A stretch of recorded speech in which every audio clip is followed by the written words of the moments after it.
Coming to you from Austin, Texas on this damp and moist day, it's Color Commentary. And I'm Michael Petchek. And I'm Adrian Gonzalez. So starting off with F&M recap and moving right past the fact that I said the word moist and have probably lost us like 3 viewers. Also moving past the fact that we played Magic on Thursday, I see. Yeah, I guess that's true. We now have to do like Thursday and Friday recaps. To be fair, Thursday was more, there were 4 of us, and one of us won $9, and the rest of us didn't win anything. It was... That's basically what happened.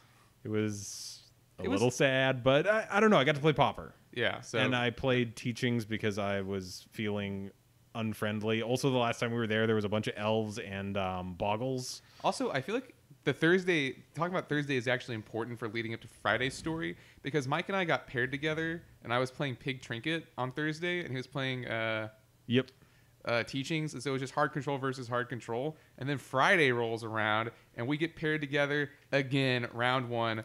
Except this time, we're playing the exact same 75 cards. Yeah, we were both on Pig Trinket, and it was a really good match. We wound up drawing because... Yeah. I won game 1, Mike won game 2 in turns. Yeah. It was rough. Basically top decked Crypt Rats and closed the game out, but like that is a very difficult matchup. The rest of my night went okay. I faced Elves round 2, which I just was never going to win. I managed to put up a good fight game 2, but it was just like, yeah, I'm not getting there. Round 3, I was paired up against Stompy, which I won, which I think is a good matchup for us just in general with that deck. Their only real way to protect their dudes is blowing through pump spells, which is okay if I'm like putting -1/-1 counters or like using a Tragic Slip. I'm okay with them blowing through their pump spells on my turn. And Vines of the Vastwood. I don't know. I feel like that's a really, really solid matchup. I had some sweet plays. He had River Boa, which regenerates, and he only had enough mana to regenerate it once. So I put Crypt Rats on the stack twice, and the old Crypt Rats trick. Yeah, and watching him realize like the only way to get out of this is burning a pump spell, and it just wasn't worth it. Also, I didn't want to give it away, but that thing does have Island Walk, which seems good against us. But there's also only 2 islands in the entire deck. Yeah, I mean, you can get around it. If you play an island, they play the Riverboa, you have bounce lands. You have options. Yeah. Ooh, that'd actually be sweet. I didn't even think about the bounce land option. Yeah, and then last round I scooped just because the other guy had a good record and I didn't. Yeah. I wasn't going to money, so, might as well let someone else money. After you, I played against Drake, and I brought up to Mike that if you have a Crypt Rats out and like 4 mana up, they basically can't combo, because the second they try and flicker, you go Crypt Rats, kill all your stuff, or if you go Crypt Rats, kill all your stuff, they're like, okay, flicker, and they're like, okay, that happens, and now Crypt Rats trigger happens. And but I basically won the game by having a Crypt Rats out and like leaving up black mana for spell bombs the whole time, and I don't know. My opponent didn't seem very experienced, which I think it helped. Also, Keep a Gang Shinobi did a lot of work. It was the matchup doesn't feel unwinnable. We have enough interaction that I think it's actually okay.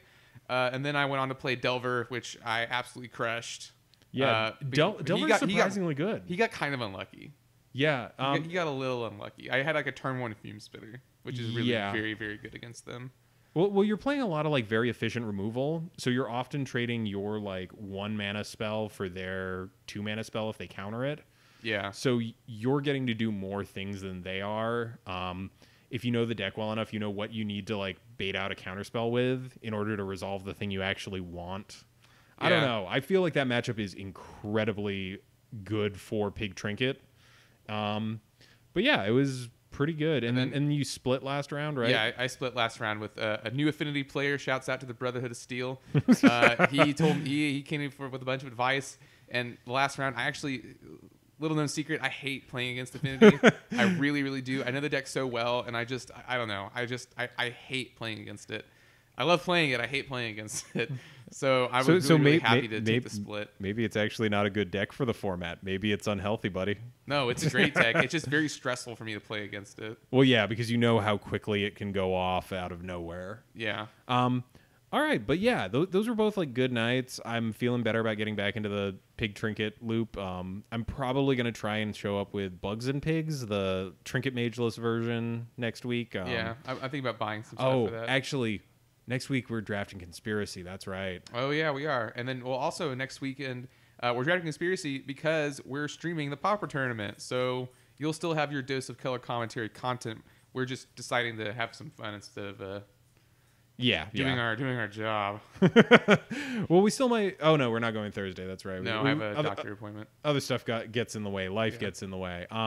But we will be streaming. I'm hoping to. We're going to be doing interviews in between rounds, hopefully, with players talking about their decks, and hopefully I will be able to edit some of that down from the recording and put together like kind of a clip show episode. So you don't have to watch through what is going to be 6 to 8 hours worth of content. Yeah, we'll dilute it. We'll take the choice bits and we'll chop them up into a fine, moist stew, which we'll serve you. Just next going week. in on moist, I see. Like, this was a group decision, Mike. You started it. I started it, but you doubled down on it. All right, so first up today, we've got a deck tech. We've got Cyborgs, which we've touched upon it, right? I think we've mentioned it. Maybe. And just so everyone knows, we have been hanging out on the Pauper Discord server. Tassanar from that server sent us this list initially back when he invited us. So shouts out to everyone on the Discord server. Thanks for submitting this deck. I believe the username for the actual list we've got here is Sniper Wave. I don't know if they have that same username everywhere, but regardless... Cyborgs is a white Metalcraft deck that's very aggressive. It runs a bunch of like sweet little interactions. It's sort of like if you took parts of the kitty deck and parts of the mono white token list, but you instead ran a lot of equipment and like tried to beat face with metal. Well, the first creature on the list is 4 of Ardent Recruit, which is a 1/1 for 1 +2/2 Metalcraft. Yeah, and it's followed up then by 4 copies of Court Homunculus, which is a 1/1 artifact creature for 1 white, and it gets +1/+1 if you control another artifact. Like, it's very, very all in on the let's create artifact synergy in a mono white deck. Yeah, we've 8 1/1s here to start. Yeah, 8 1/1s that become very big very quickly in this deck. Because you can go like turn 1, spoiler alert, there's Ancient Dens in this. There's artifact lands. Right. You could go like Ancient Den into Court Homunculus, turn 2, Court Homunculus, Plains, Ardent Recruit, and you have 7 power on the board on turn 2. Yeah, I mean, totally doable. And then it's followed up by 4 Glinthawks, so just another like big 1-drop. Yeah, Glinthawk, we'll get to something further down. There's a weird little interaction here. We've got 3 core Skyfishers, 1 in white, 2/3 bounce something when it comes into play. Probably one of the better, if not one of the best flyers in the format. Yeah. Delver kind of counts because it's a 3/2 flyer, but this trades with Delver. This generates value in the Jeskai Kitty decks. This is just a very, very solid creature card. It's one of the staples of our format. If you're in white, you're probably playing core Skyfisher. And this deck, kind of its modus operandi is like trying to get the most efficient trade-off of mana cost to power as possible. Right. And this is like 2 mana for a 2 power in the air. Then we've got Cube All-Star, 4 of Porcelain Legionnaire, which is a 3/1 first strike for technically 3 mana, but it's 2 and a Phyrexian white, so it's most often 2 mana. Right. It's 2 mana, 2 life for a 3/1 with first strike. Very powerful in this deck. As we get a little further down, we do have some equipment here. Yep. So the first strike is very relevant, and it's not unreasonable to think that this guy could easily be a 5/1 most games. Yeah. 4 Squadron Hawk. They hold the other equipment really well. They help you refill your hand. Like there's White Brainstorm, some have called it. What I've heard people jokingly refer to it as a Ancestral Visions with Ancestral Recall with a body because you draw 3 cards off of it. Yeah. And they're always Squad Hawks, but it happens. And then 4 Thraben Inspectors, the 1/2 for 1 white that comes down with a clue. So that clue helps count towards Metalcraft. It's card draw in the late game. You could bounce it with Glinthawk if you need to. Yeah. That's part of Glinthawk's. You have to either bounce an artifact or sacrifice it. And then there actually is a 1 of little spicy. I'll let you take it. I wanted to leave this one to the end. It's Guardian of the Guildpact, the Pauper True Name Nemesis. It's 2/3 with protection from monocolored for 3 and a white. It gets in against most every deck. The only things that really block it in this format that come to me off the top of my head are stuff in Affinity. Yeah, it's like Frogmite, Mirror Enforcer. We don't really have a lot of multicolored creatures in this format. Yeah, the only thing that's really coming to mind is Cavern Harpy, and that doesn't block well. Ponyback Brigade in the Mardu Tordax list, of course. Yeah, we're stretching real thin here. Yeah. But the Guardian gets in against most decks, so it is more evasive than Flyers in a lot of cases. Right, and then you put a... Moving on to artifacts, you put a Bone Splitter, one of the 4 Bone Splitters in your deck on this guy. Yep. Suddenly, you basically have True Name Nemesis and Umezawa's Jite. Yeah. It's basically the same thing. Bone Splitter, I believe, is the most efficient power to mana ratio for a pauper legal equipment. So this deck is aggressive. It's running it. It doesn't care that it doesn't buff toughness. It's just, okay, I've turned my Squadron Hawk into a 3/1. It's the sword of the format. Yeah, it's just incredibly efficient. We've got 2 Flare Husks. Neat little interaction here. The Flare Husk, once the token dies, if you chump it, and then you play like, I don't know, Glinthawk or Core Skyfisher, you can recast it and get the Germ token back as another chump blocker. Or you could bounce the token in Skyfisher's case. I don't think that's very good, but you could do it. Or bounce it with Glinthawk. And the 1/1 is relevant. Yeah, and yeah. It becomes and then it becomes equipment for Guardian on one of your Flyers later. Yeah. Then we got 4 Glinthawk Idols. Glinthawk Idol is a 2-mana artifact, I believe. It's something. Well, the point is, when an artifact enters the battlefield, it turns into a 2/2 flyer. It turns into Glinthawk. It turns into a Glinthawk until end of turn, and I believe you can also pay 1 white to activate it. Yeah, 1 and a white. I One think. and a white. I'm not going to bother pulling it up. The point is, it's an artifact that counts towards your Metalcraft and also turns into a 2/2 flyer. Correct. So that's the important part here. And the super interesting thing is, sometimes it activates just by you playing your turn. Sometimes it just gets paid for. Like, it's a mana sink and it's a threat that they need instant speed removal to deal with. Right. It's in any other deck it wouldn't be good. In this deck it's fine. And then finally, we got a singleton Tooth of Chisgoria. Which, for those of you who don't know, it's an affinity artifact with flash. It costs 3. You can tap it to give a creature +1/+0 until end of turn. Yep.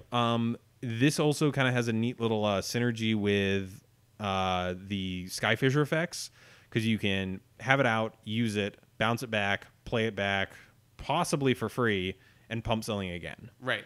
So it's like a very janky Bone Splitter in some cases. Flash does also mean it's a combat trick. Like, it's not a dreadfully efficient one or a dreadfully large one, but sometimes you just need the extra point. Yeah. Then lands, 4 Ancient Dens, 4 Darksteel Citadels, 10 Plains. So as many efficient artifact lands as it can run. 3 Journey to Nowheres. It's just good removal in white. We don't have Swords to Plowshares or Path to Exile, so this is kind of the default. Journey to Nowhere is a kind of an interesting card. It's good here also with Core Skyfisher because you can blank Journey to Nowheres. It's a fun trick. I got Journey the other night and I was like, sack my creature in response, and so now it has to sacrifice or it has to target his creature instead. Yeah, it's a fun little like weird niche play that is relevant sometimes. Right, and of course, to note, you have to do it with the spell on the stack instead of the trigger on the stack. Otherwise, they target it and then nothing happens. So yeah, you can totally blow out people that way. Yeah, it just needs a target. So moving on to the sideboard, we've got 2 copies of Cop Red, just really solid when you're playing white. There's no better way to answer burn. It's the best circle protection in my opinion. Yeah, we got 2 Gut Shots, just very efficient, free removal. You're an aggro deck. You're not caring about the 2 life. You can go hit me with your gut shot. Dun, dun, dun. Oh, dear. We're just endeavoring to lose fans it's so here. Funny, too. Someone asked me the other night, on Friday, doesn't Stompy play Hornet Sting? And I was like, absolutely not. Why wouldn't you play Gut Shot instead? Yeah, it does the same thing, except it's free. In a lot of the aggro lists, it's just better than a 1-mana ping something, because it's free. It kills a lot of really relevant creatures too, not least of which are unflipped Delvers. Yeah. We got we got one core sanctifiers. Excuse me. It's a 2/3 for 2 and a white with kicker 1 white. When it ETBs, you get to blow up a artifact or enchantment. And has synergy with core Skyfisher. Yeah. 2 Last Breath, probably an inclusion for Drake. Right. We've talked with Ullman about this card. This card is White's best answer to Drake, if not one of the best answers in the format to Drake. Just to recap, 1 and a white, exile target creature with power 2 or less. Its controller gains 4 life. So it hits everything in their deck and gets rid of it permanently. Yeah. Also, in this aggro deck, you're not really caring about 4 life. You can get there easily. Like, just throw a Bone Splitter on something and you're almost there. Right, and yeah, killing them versus them, stopping their combo versus them gaining 4 life is strong. We got a Lone Missionary in here. That's probably, for your other aggro matchups like Stompy. Gain 4 life, trade with a creature is probably good enough. Or Skyfisher, again, abusing those ETB triggers. Yep. We got Patrician Scorn, a real spicy number for mono white lists. I don't actually know what the mana cost on this thing is because 4, I want to say. It's 4? I want to say it's 4. Well, it destroys all enchantments, but the important part is it has the text, if you have cast a white spell this turn, you may cast Patrician Scorn without paying its mana cost. So... Free spells are good. Free spells are good. It hits pretty much nothing in your deck in the matchup it matters, because you're not playing Journey against Boggles. Or Cop Red, so... Yeah, like, it's pretty crushing. Then we got 2 Relic of Progenitus, probably again for Drake. Also for your assorted Graveyard Synergy decks. Pig Trinket, for instance, if that is somehow throttling your meta. Yeah. 3 Sunlance. It is as close to a Lightning Bolt as White ever gets. I'm not really sure how I feel about Sunlance. I go back and forth. It's 3 damage for White, sure. It's also sorcery, which makes it kind of bad, but I guess you take what you can get. Yeah, and then we got 2 copies of Vault Scourge, 1 and a Phyrexian black mana, so it's always 1 and 2 life in this deck. You have no way to generate black mana. And it's a 1/1 flyer with lifelink, which is a great target for a Bone Splitter. Like, yeah, 3 life a turn is nothing to sneeze at, because, like, for example, against Burn or something like that, you're blanking 1 bolt a turn. That's good. It races really easily. It's a good card. All right, now to our last kind of segment that we've been doing the past couple weeks, the cost of this thing. So in paper, it is $32, which is a little bit high for a deck that has a lot of cards that I feel are kind of don't have a lot of crossover. You got parts of this, like Skyfisher's go in a lot of things. Ancient Dens can go in Affinity as well as Kitty decks. Darksteel Citadel can go in Affinity. Flare Husk in Affinity. Is Ancient Den the most expensive card in this deck? Because I believe it is. Ancient Dens are something absurd. I want to say they're $250. Like, yeah, they're up there in price. So that's a third of this deck is your Ancient Dens. Also, just of note, Journey to Nowhere is still like $2 in paper. Okay, that's the other third, I guess, almost third. So on the good side, the expensive cards in this are ones that go into other decks. I will note online though, Card Hoarder, 8 ticks. 8 tickies. Like $8 for a deck that's pretty passable. Not tier 1 by any extent, but like a pretty good aggro deck that does have some crossover with other decks in terms of building a collection. It could be worse. Look, I have almost all the pauper cards on Moto. I didn't do that overnight. Yeah. I don't know. I would if you like aggro and you like white and you like artifact synergy and you don't just want to play Affinity, this seems fine to me. I would also actually like to, speaking of Moto and building collections, this is not really on our agenda today, but I do want to take a little sidestep here. The bot chain that I use, MTGO Traders, actually has a physical store called Cape Fear Games, and you can send in your paper cards to Cape Fear Games and ask for MTGO Traders credit on Moto. Oh, really? Yeah, so you can trade your physical cards for MTGO credit, and they're basically buy list prices, but the positive here is that your cards in paper are generally worth more than they are on Moto, so you can make a lot more money on Moto. Your cards in real life will go a lot farther on Moto with your traded value. Yeah. So just throwing that out there. If you're interested in getting the Moto, you have some paper cards you don't want. That's what I did to get my Modern and Legacy decks when I first started out. Just really great program. Do they do it the other way around? Like, let's say you're trying to get out of Moto and get into paper. Can you trade in Moto stuff?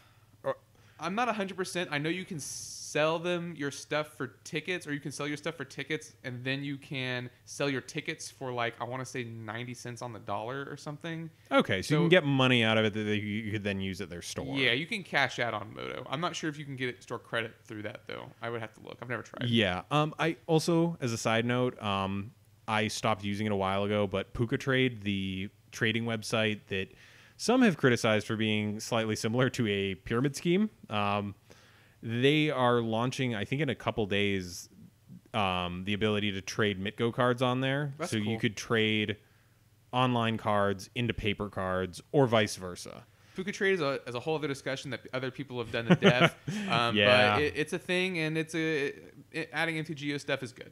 Yeah, I think it's only beneficial for them, and they've kind of had a rough patch in the news. So, but yeah, I think this is a solid list. It's a little bit away from tier 1, but if it appeals to you, I'd say pull the trigger. It's not super expensive in terms of pauper decks, and the cards that are pricey, you will get use other places.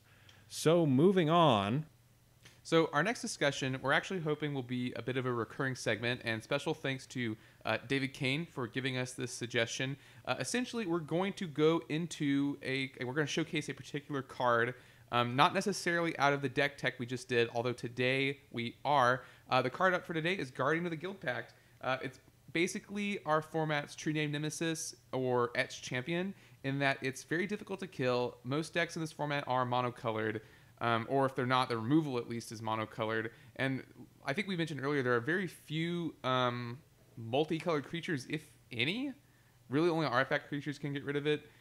We do have a small list of spells here that could potentially kill it. The first one of which is Terminate.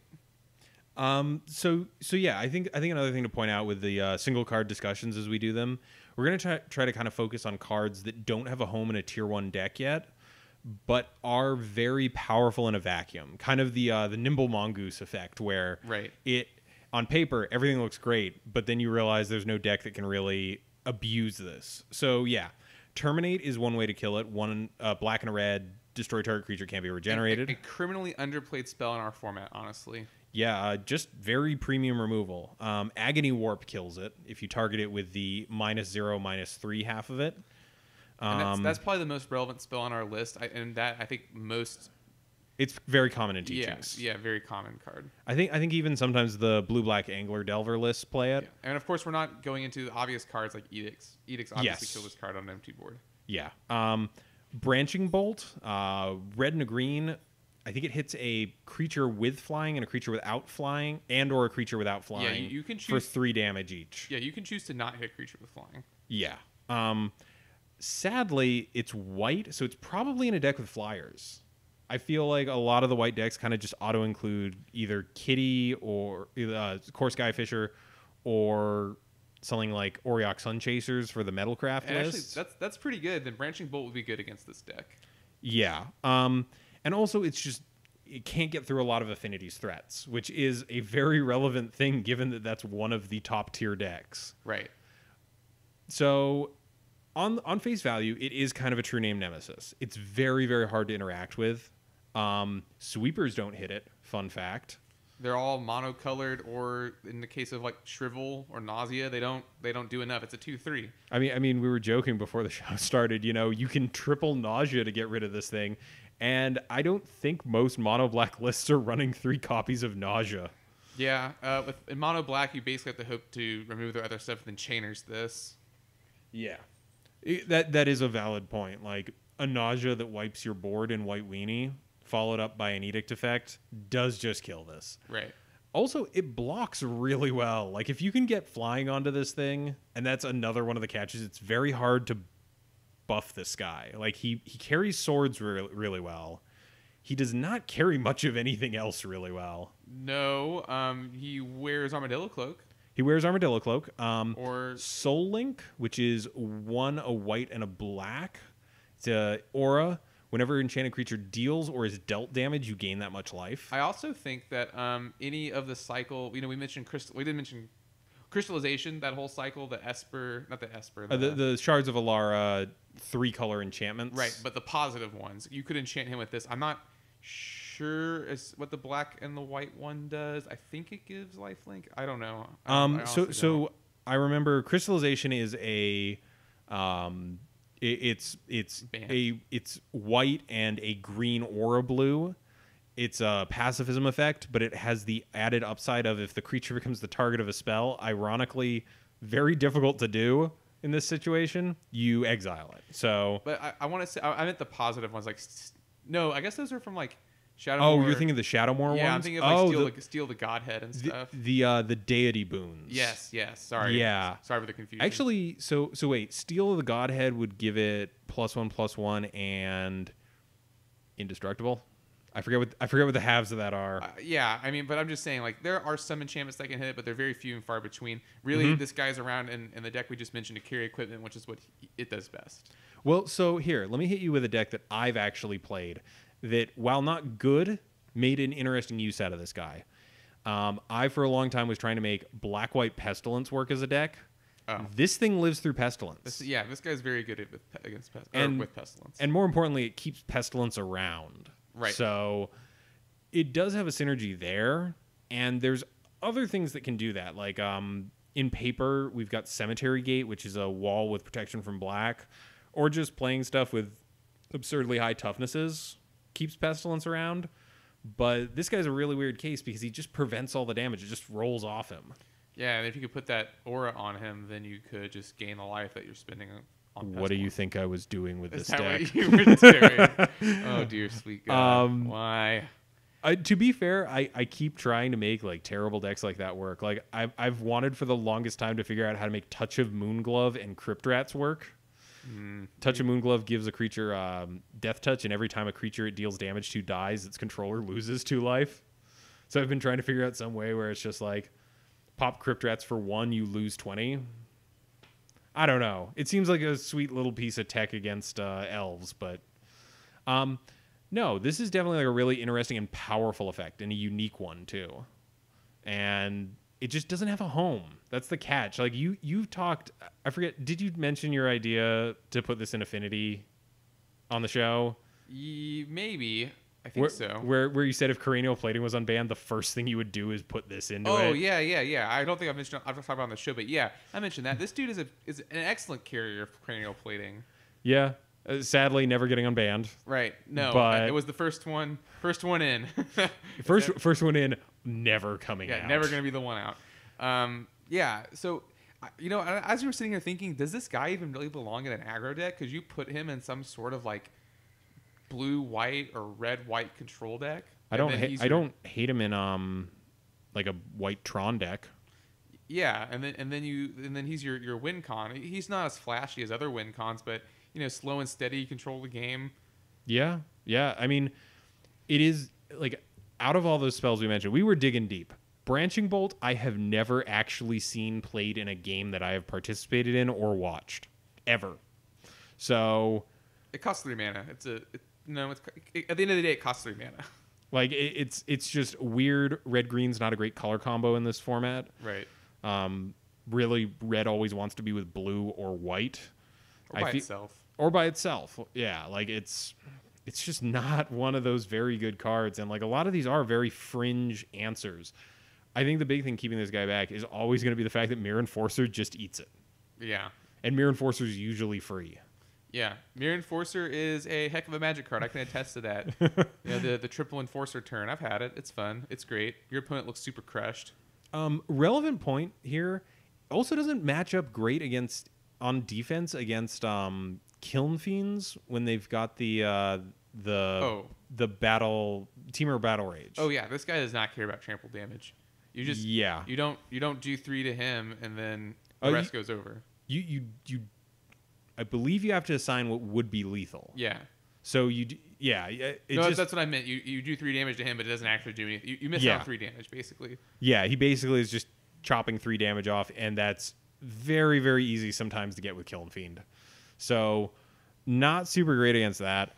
I don't know. It's just such a cool card, and it's a very... The only other card I can think of that's weird like this is there was something from, I want to say, Shadowmoor called Miss Meadow Skulk that had protection from CMC 3 or greater. Like, it's in that same realm of, like, this feels like it should be good. but in practice, it's kind of not. I also realized he did stone nothing against the Cyclops. Oh yeah. Cyclops is a multicolored creature. Oh wow. How did we forget about Cyclops when we're talking about multicolored creatures? That's Yeah. a big one to forget. Yeah. So terrible against Delver Fiend. The lack of flying is kind of a pain because I feel like a decent amount of stuff you want to be blocking is in the air. Like if this thing had flying and cost one more, actually no, 5 is a little much. If this thing was in the air and it could trade with Delver, it would see much more play. Just because Mono White has always wanted a really good effective answer that keeps flyers at bay. Well, even Riftwatcher. I mean, even Riftwatcher's fine, but I don't know. Something that just sits there and chumps and just eats a thing every turn. I got you. That seems pretty good to me. Yeah. So yeah, this is a card where objectively seems very powerful, but once we take a broader look at the format, it just doesn't really have a spot. And like Mike said, 4 mana kind of kills it. If we get really good equipment in Kaladesh, I'm probably going to try this out again, though. Oh, man, Kaladesh. I'm so stoked for Kaladesh. So actually, speaking of Kaladesh, we just got a bunch of spoilers for Conspiracy 2 Take the Crown. Electric Boogaloo? Yeah, I was trying not to, but the joke was always going to happen. I said it, don't worry. We're going to be drafting this next week. It looks super fun. Yeah, the set is going to be a blast and a half. Yeah, I definitely am like really looking forward to drafting this. I might crack a box of it. I might like buy a box of it for a rainy day for drafting. Even before foil show and tell. Yeah. Also the value, like that's the catch. Like I kind of want to crack a box for value because there are such high dollar cards in it. The EV of this set is insane. Unfortunately, not that great for Pauper. Well, let me hit you with something. It might actually be good in a roundabout way. This is not getting a full release on MidGo. I really don't want the difference between paper and Magic Online to broaden even more. But it seems like they did a much better job of designing cards that are definitely better in multiplayer. Yes. Where you're rewarded for having a 4-player game versus a 2-player. Because the issue with Conspiracy 1, and the reason why some of the cards were so good, is they had a voting mechanic, Will of the Council. And it was always basically in 2-player, the caster makes the decision. And you can make another decision. Like, for example, let's go with the one that people have talked about in Pauper, Custody Squire. Custody Squire is a 3/3 flyer for 4 and a white, and it has Will of the Council. When it enters the battlefield, each player votes for a artifact, creature, or enchantment in your graveyard. And everything with the most votes or tied for the most votes goes back to your hand. So it's very expensive Gravedigger. Very expensive broad Gravedigger. But you vote for something, and your opponent has to vote for the same thing. Otherwise, you're getting 2 things back. Right. With this, their new version of it, everyone votes, but you basically get an effect for each vote. So it's like one of the examples that we will probably will never see play. There's I forget the name of it. It's a 4 and a white, 2/2. When it comes in, everyone votes. One of the votes gives it a +1/+1 counter. The other one gives you a 1/1 soldier token. Right. So now it doesn't, like, the votes feel like they matter more. Yeah. The amount of votes. Yeah. But the big thing is this new mechanic, the Monarch. The Monarch. I'm Dr. Girlfriend. So the Monarch, being the Monarch is, so there are cards that say you become the Monarch. And being the Monarch has the effect, at the beginning of your end step, you draw a card. So you're always going to, it's like a reverse Howling Mine sometimes. Or like if your opponent takes it from you, they'll also draw the card. Key difference is you get the first draw no matter what.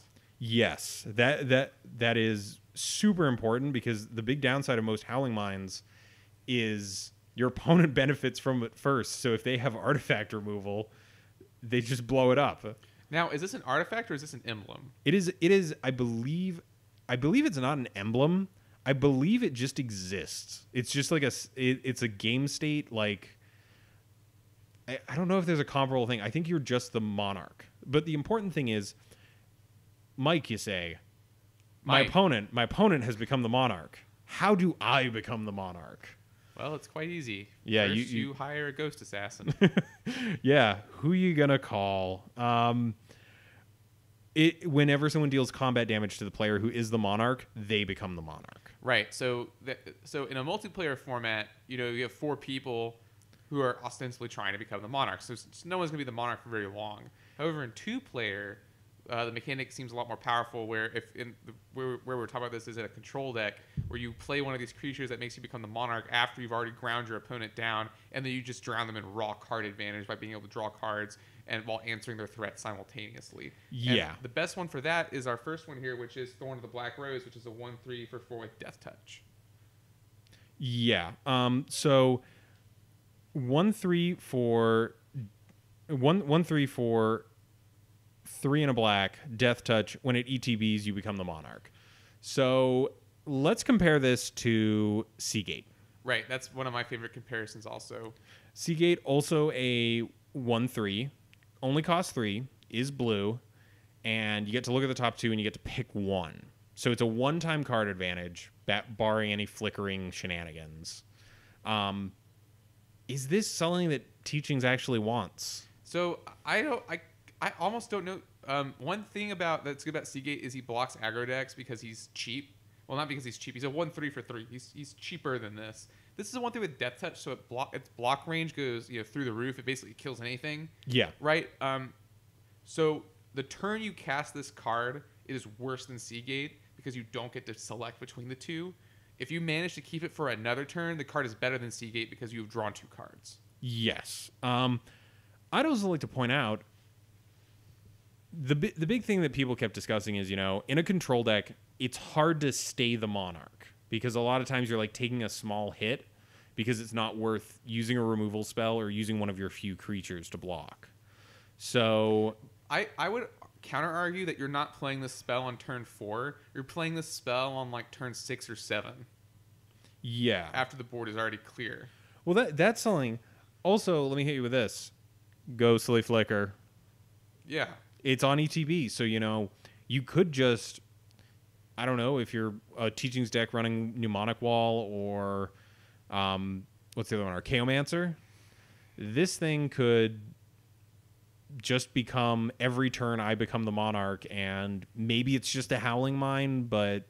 Well, you could also become the monarch on your opponent's turn. It's on, that's true. It's on end step. You can become the monarch during any point during your opponent's turn. At the end of second main for their turn, flicker this and an Archaeomancer, get back the monarchhood, and Yeah. If you have that loop, you could always deny them being the monarch. I don't know if it's worth contributing 3 slots in your deck to always being the monarch, right? Like that only time will tell on that. However, it has been shown that Ghostly Flicker and Mnemonic Wall in a control deck is just plain good. Yeah, just being able to abuse ETB effects on other things. Yeah, mostly casually. Mostly just for like the Seagate Oracles, or you can flicker the wall and get back a counter spell if you need it. You don't have to keep the Ghostly Flicker loop, but it isn't a bad loop. Yeah. I kind of want to move on to our next one here. Palace Sentinels, 3 and a white for a 2/4. When it ETBs, you become the monarch. Yeah, so it's almost exactly the same. It doesn't have Death Touch, but has an extra point of power. Yeah, and an extra point of toughness. That's true. I like this one kind of more because you slot it into an aggressive white deck, and I feel like it's much easier to protect your status as the monarch. The only issue that I have with it being in an aggressive deck is that it's a 4-drop. Yeah, 4 mana sometimes is a little hard to reach in those decks. Maybe this goes into White Weenie Tokens, which is less aggressive, more kind of a little mid-rangey, because it kind of has a lot of setup involved. Getting your Soul Sisters out, then going into like your big token spells. And sort of in the same vein as the last card, if you core Skyfisher this and play it again, you become the monarch again. That's true. I think like the big thing that's keeping me from thinking these are really great in this format is just the fact that you can lose that source of card advantage by getting hit by a 1/1. Like if they just have one more attacker than you have blockers, you need to hit them back. Otherwise, you're kind of losing the race. So I've played a deck similar to this. I've played a mechanic, similar to this. The All-in Affinity deck in Legacy that plays Contested Warzone. And Contested Warzone is another card where every time a creature hits you, the opponent gains control of it. And yeah, it's very swingy. If you're the one with the creatures, it's fine, right? It's like, oh, all my guys get +1/+0. All my guys get Battle Cry. But Yeah. then it's like if they have like a Tarmogoyf, they can like hit you back and they take it and suddenly you're down a mana. So in that case, it's a little worse because they can deny you mana that way. But it's very swingy. So yeah, only time will tell if this mechanic is actually good in our format. It is exciting though. And here's the kind of sad thing: if none of these make it online, which is weird because some of the stuff from 2 years ago from Conspiracy 1 did make it online. For example, Tyrant's Choice, which is either an edict or everyone else takes 4 damage, is online. Or Will of the Council. I mean, not Will of the Council's Judgment. Council's Judgment, the issue, and someone pointed this out in the Reddit, is that the vast majority of these cards did not make it online, or if they did, they were not the commons. Yeah. So it's entirely possible there will become them. But like, if you're playing a cube draft, which is where these got added in, was like reward packs for cube draft. I believe last time it was the legendary cube, right? Yeah. Or from AMA. It's like, if you're playing online, do you want these like kind of garbage commons? You know, not like really. I would rather have like Queen Marchesa. Yeah. Which is a way more fun looking card. I think there's definitely going to be a prioritization on like the big flashy mythics and that sort of stuff, because some of them are kind of legacy playable. There's a couple of them, like there's a White Imperial Recruiter basically that has been getting a lot of talk on the message boards. I mean, you don't become the Monarch, but yeah. Yeah. So cards like that, they'll probably have to put on Moto just because it's like a legacy playable card, and like even for. So that's actually kind of interesting. That brings another point, because I've often wondered what would happen if they tried to have the same format disparity, and I just don't think they'll do it. I think that they will print these in another set on Moto. Yeah, I don't know. I really hope they do. And some of them are quite reasonable. Our next one that we pulled aside to talk about, Sinuous Vermin, 1 and a black, 2/2. Okay, that's actually just fine for black. That's actually a better rate for black than most of its other creatures. Yeah, black does not get just bears with no downside that often. But a returning keyword from Theros block, I believe? Yes, Theros. Monstrosity is in this set.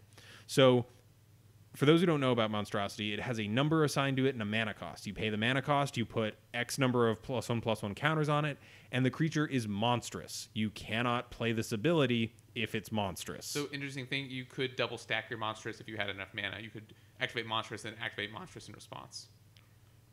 No, the second time's not going to do anything. No, it is, because the creature's not yet monstrous when you activate monstrous, because the ability has Yeah, but the second one when it goes to resolve. Okay, that's the one that went on the stack first. You're right. You can't cheat around this. They were very careful with it. All right, Mike is right. I thought you could do this twice. So in this case, monstrous 3 and 2 black. And it gets 3 +1/+1 counters, so it becomes a 5/5. And then it says, as long as Sinuous Vermin is monstrous, it has menace. So for way more mana, you could have a much better Gurmag Angler. Although actually, maybe not. One of Angler's big things is also that it's a zombie. This is not a zombie. Yes, it is a rat horror. Because it gets around Victimonite and some other relevant spells. But this still doesn't die to Doomblade. I don't know. It's interesting. Similar. Yeah, it's a 5/5 per menace. It's good. Yeah. I kind of like the fact they brought back Monstrosity. I really, really like it as a mechanic. I think they kind of dug a little deep on it, not super deep. I wouldn't have minded seeing a couple slightly more pushed monstrous cards. Not like Fleecemane Lion pushed, but definitely could have pushed it a little bit more. The last one is actually the card I'm the most excited about. This is the one where I looked at and I was like, this is playable. Okay, so let's just look at the stats first. Borderland Explorer, 1 and a green, 3/1. Which is actually a very common rate these days for white vanilla creatures. Yep. Not so common in green, but there are a lot of 3/1 white vanilla creatures getting printed lately. All right, so it would be, borderline passable, or borderland passable. Ho, ho. Just as a vanilla creature. This thing has a huge block of text in it. There's upside to this. Mike, I can't read. Tell me what it does. When Borderland Explorer enters the battlefield, each player may discard a card. Each player who discarded a card in this way may search his or her library for a basic land, reveal it, put it into his or her hand, then shuffle his or her library. And now this is a super sweet ability. Obviously, this goes with Madness. Obviously, this goes with Reanimator. I'm not sure if this is the card that will push those decks to be tier 1, but it is a very strong card. If you were playing a green Madness deck, you have another sack out. You have another discard outlet, so you get a thing and you get a land. It's not terrible. I mean, you mentioned Reanimator. You mentioned Madness. Tortured Existence also likes this, I think. Helps you hit your land drops. Oh yeah, you just don't care about the card you're discarding. You discard Golgari Brown Scale. Yeah, you discard a Dredger. And one of the issues with that deck that I've seen sometimes is, if you get Dredge happy, you can run out of land drops real quickly. Okay. And that deck does want lands. That's pretty fair. The only downside then to this card is that you have to actually cast it for do this ability. Although I think Golgari Brown Scale is the only card with an ability that goes from graveyard to hand. So yeah, I think probably it's asking for a little too much. Okay, so let's talk about this guy though, because you are also giving your opponent the chance to do that. Right. And then it's the whole question: is this better than Wandering Satyr, which gets you a land anyway? Oh, the one that mills 5. Yeah, is that card not called Wandering Satyr? It's something. Yeah. No. That sounds right. Satyr. Okay. I was just trying to make sure because I think they also printed a Voyaging Satyr. Yeah, Voyaging Satyr untaps a land. Yeah, so I was just a little confused because both of those terms are very, very similar. Someone needs to be reminded. Maybe less synonyms. Yeah, but so I wonder if it's better than if it's better than Wandering Satyr, which mills only you and you get the land anyway. Although I guess you could miss, and with this one you're always getting the land. Yeah, I don't know. This just seems like a very, very compact and interesting design, coupled with like a very decent body. Like it trades up a lot of the time. It's fairly unique. Yeah, I don't know. It just seems super interesting, and I really hope they bring this one to Mitgo. Someone's going to figure out how this thing is good. Well, and then there are some decks, like against Affinity, only you are getting the land.